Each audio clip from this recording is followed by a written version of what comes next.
Bonjour mes délicieux co-créateurs, c'est Lilou, je suis à Québec au Salon international du livre avec une future auteure parce que quand même il faut dire les choses, tu as fait un parcours incroyable, tu as voyagé à travers le monde entier, tu es toi aussi une globe-trotteuse, deux globe-trotteuses se retrouvent, deux globe-trotteuses, nous adorons les dauphins, écoute, quelle vie tu as, tu fais des voyages initiatiques avec les dauphins, les baleines, tu voyages à travers le monde et tu partages ça avec des gens qui veulent vivre ces expériences. Bravo!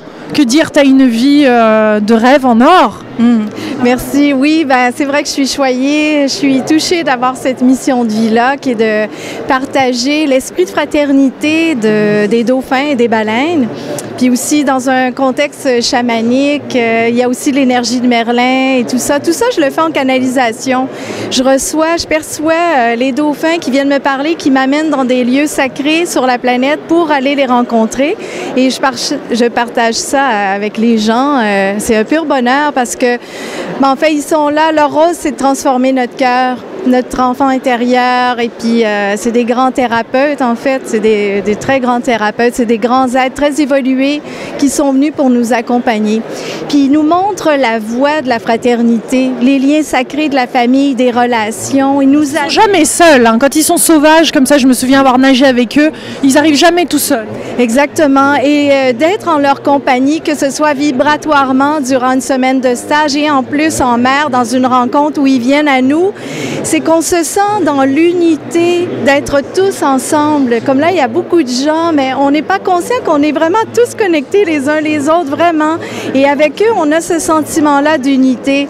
Et ça nous fait tellement de bien parce que c'est là qu'on va toucher justement notre vraie nature, où on est tous liés à un niveau plus élevé dans notre être profond, notre divinité. C'est ça notre vraie nature. Oui. Est-ce qu'il y a différents types de dauphins parce que tu voyages comme ça dans différents lieux?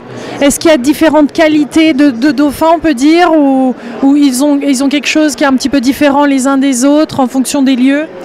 Non, il y a différentes espèces que je rencontre, mais ils ont tous la même vibration. Ils sont porteurs de la même vibration, de fraternelle. Ils sont là pour nous faire sourire, nous mettre de la joie dans notre vie.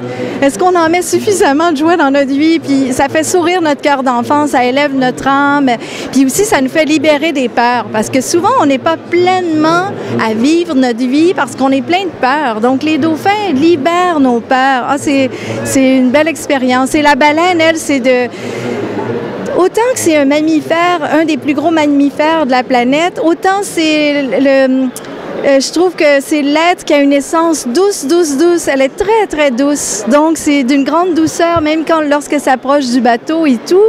Elle le fait avec grâce. Donc, c'est vraiment étonnant. Et elle est plus porteuse de comme l'énergie de création, comme une mère, la mère des mères, je dirais. Oui. Il n'y a pas de souci, on peut nager avec des baleines. On peut être dans l'eau avec les baleines ou c'est simplement sur le bateau, là? Avec les rorquals communs que je rencontre le plus souvent, c'est plus difficile. Mais on peut, au Mexique, par exemple, il y a des baleines requins qu'on appelle. Ils ne sont pas du tout requins, là. Ils sont totalement inoffensifs.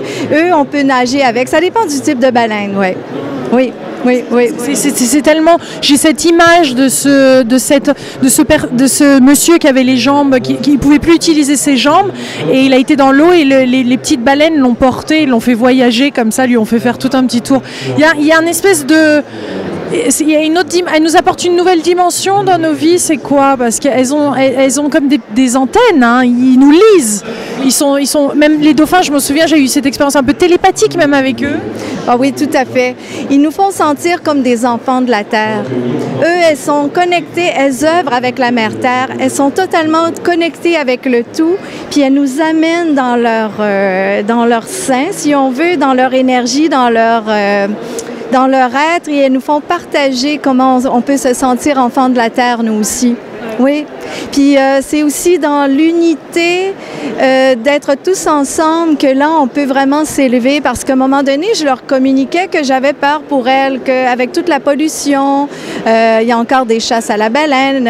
Nos mammifères marins sont quand même pas tranquilles dans les mers. Donc, j'avais un souci, puis elles m'ont dit non, c'est en étant tous ensemble que ça va aller. Oui, c'est vraiment comme la clé. Que je partage ça, ouais, ça m'a fait du bien. Et tu parles de retrouver sa nature, donc ils sont Ils sont là aussi pour nous aider à retrouver notre vraie nature. Quelle est notre vraie nature pour toi qui a voyagé comme ça, qui a eu ce genre d'expérience, qui a même des expériences chamaniques, qui là au-delà de la... Quelque part, tu vis au-delà de la matière, si on peut dire. Oui, ben en même temps, en étant bien enraciné avec les éléments et la nature, mais c'est que les éléments, l'eau, la terre, le feu et l'air vivent à l'intérieur de nous.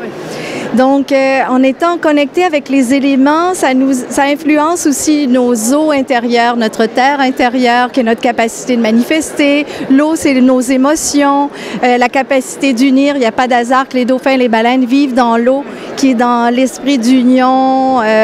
C'est ça. Donc, je dirais que retrouver sa nature, c'est vraiment la connexion avec notre soi profond, notre soi divin, où là où tout est possible, c'est comme de prendre conscience qu'on est des êtres multidimensionnels, c'est pas rien.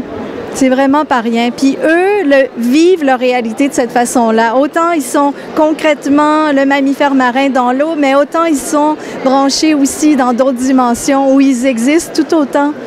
Comment tu arrives à trouver ton équilibre entre cette vie quelque part terrestre et puis ces belles expériences que tu as? Tu arrives à retrouver la balance? Des fois, tu te retrouves un peu en déséquilibre? Ce qui m'attriste le plus, c'est d'avoir la conscience du sacré de la vie, du précieux des animaux, de la nature, puis de voir comment en général, on autodétruit la planète. La planète, on s'en occupe pas bien. Donc ça, oui, ça m'attriste. Mais en fait, je pense que mon lien, c'est justement de faire le pont entre les deux. De faire le pont entre les deux. Tu sais, comme un porte-parole, une ambassadrice pour eux. C'est le rôle qu'elles m'ont donné. Ça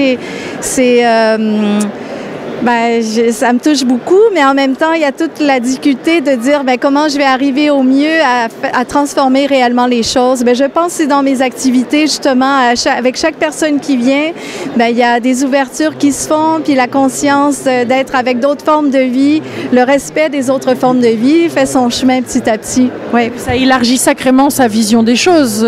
Quand on ressent ça, moi, je me rappelle de mon expérience avec les dauphins à Hawaï, qui sont arrivés, ils étaient une 10-15aine.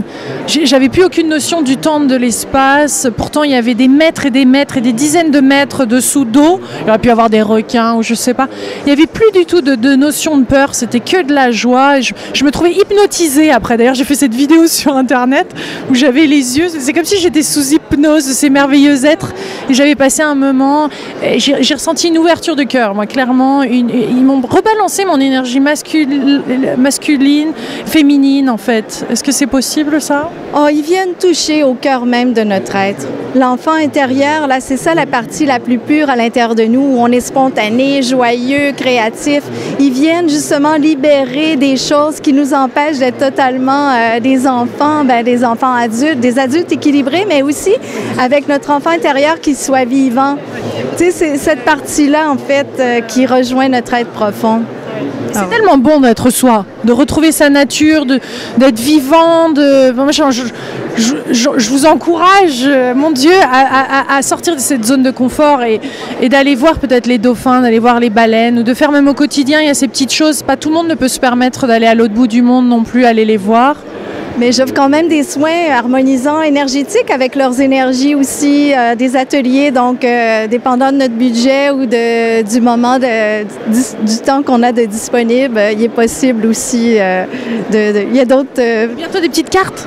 Oui, bien sûr, des cartes divinatoires avec leur énergie. J'ai fait ça en canalisation. Un livre aussi que je suis en train de terminer qui va être publié prochainement. C'est l'édition du Dauphin Blanc, justement, hein, c'est merveilleux. Oui, oui.